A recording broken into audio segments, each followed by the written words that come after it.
Lautaro Martinez গোল করছেন, উদযাপন করছেন, মেসির কাছে ছুটে যাচ্ছেন।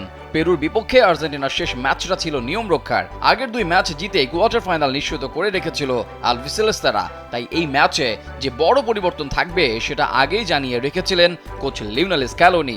ম্যাচে হলেও ঠিক তাই। আলোচনা হয় আর্জেন্টিনার জার্সি গায়ে চাপালেই নাকি গোল মিসের মহড়া লেগে যায় লাউতারো মার্তিনেজের। ইন্টারের ক্যাপ্টেনকে নিয়ে যারা এমন ধারণা করে রেখেছেন এবারের কোপায় তাদের যেন মোক্ষম জবাবটাই দিচ্ছেন তিনি। গোলের পর গোল করে আর্জেন্টিনার জয়ের নায়ক বনে যাচ্ছেন লাউতারো। কোনো প্রকার প্রশ্ন নয়, এখন লাউতারোর নামের পাশে শুধুই প্রশংসা। যার দাবিদারও তিনি, পাবেন না কেন।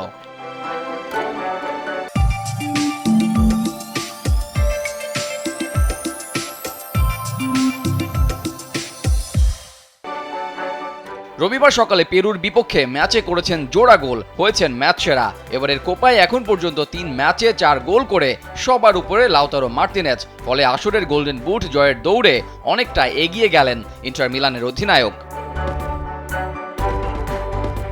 এই ম্যাচে ছিলেন না আর্জেন্টিনার প্রাণভোমরা লিওনেল মেসি, কারণটা ইনজুরির শঙ্কা।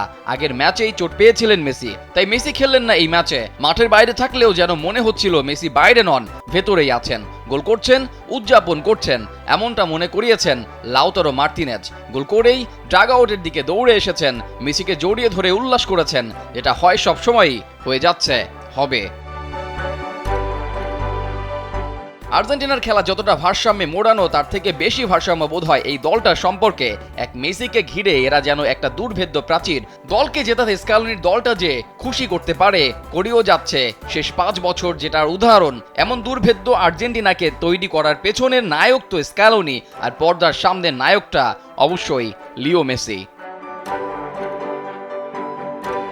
শেষ 5 বছরে মাত্র 3টা ম্যাচ হার, এর ভেতরেই কাটিয়েছেন শিরোপা খরা। প্রথমে কোপা, এরপর আরাধ্য বিশ্বকাপ, আর মাত্র 3 ধাপ।